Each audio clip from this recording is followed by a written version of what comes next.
IPL 17వ season రేపటి నుంచి మొదలు కాబోతోంది. తొలి మ్యాచ్లో defending champion Chennai Super Kings Royal Challengers బెంగళూరును ఢీకొట్టబోతోంది. ఈ మ్యాచ్ కోసం ఇరు జట్ల అభిమానులు ఎంతో ఆసక్తిగా ఎదురుచూస్తున్నారు. అయితే చెన్నై సూపర్ కింగ్స్ అభిమానులకు ఆ జట్టు యాజమాన్యం బిగ్ ట్విస్ట్ ఇచ్చింది.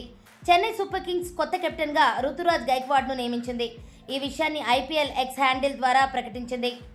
చెన్నై సూపర్ కింగ్స్ నుంచి ఎలాంటి అధికారిక ప్రకటన వెలువడక ముందే ఐపీఎల్ మేనేజ్మెంట్ ఈ విషయాన్ని ప్రకటించడం గమనార్హం.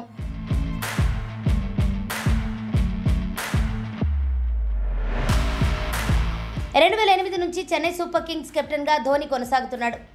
మహేంద్ర సింగ్ ధోని నాయకత్వంలో చెన్నై చిరస్మరణీయమైన విజయాలు అందుకుంది. 2022 సీజన్లో పేలవ ప్రదర్శనతో లీగ్ దశలోనే నిష్క్రమించి నిరాశపరిచిన సిఎస్కే 2023 సీజన్లో విజేతగా నిలిచింది. 5 సార్లు ఐపీఎల్ ట్రోఫీ నెగ్గిన చెన్నై సూపర్ కింగ్స్ తొలి సీజన్ సహా 5 సార్లు రన్నరప్గా నిలవడంతో పాటు ఓసారి సెమీఫైనలిస్ట్గా నిలిచింది. చెన్నై జట్టు కేవలం 2020-2022 సీజన్లలో మాత్రమే ప్లే ఆఫ్స్కు అర్హత సాధించలేకపోయింది.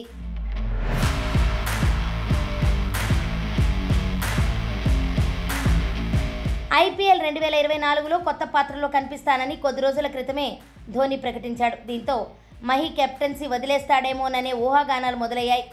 ఊహించినట్టుగానే ధోని కెప్టెన్సీ నుంచి తప్పుకొని యువ ఆటగాడైన రుతురాజ్ గైక్వాడ్కు నాయకత్వ పగ్గాలు అప్పగించడం గమనార్హం.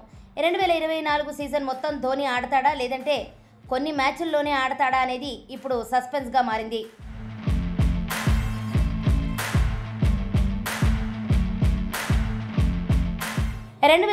సీజన్లో రవీంద్ర జడేజాకు కెప్టెన్సీ పగ్గాలు అప్పగించింది. కానీ జడేజా ఒత్తిడికి గురికావడం, జట్టు ప్రదర్శన తీసికట్టుగా మారడంతో మధ్యలోనే జడేజాను కెప్టెన్సీ నుంచి తప్పించిన చెన్నై మేనేజ్మెంట్ మళ్లీ ధోనికి కెప్టెన్సీ పగ్గాలు అప్పగించింది.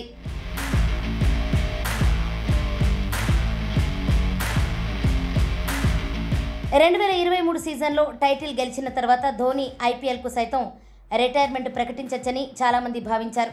కానీ అభిమానులు చూపే ప్రేమను చూస్తుంటే వచ్చే సీజన్లో కూడా ఆడాలని ఉందని ధోని చెప్పాడు. రిటైర్మెంట్ గురించి ఆలోచించడానికి డిసెంబర్ వరకు సమయం ఉందని చెప్పాడు.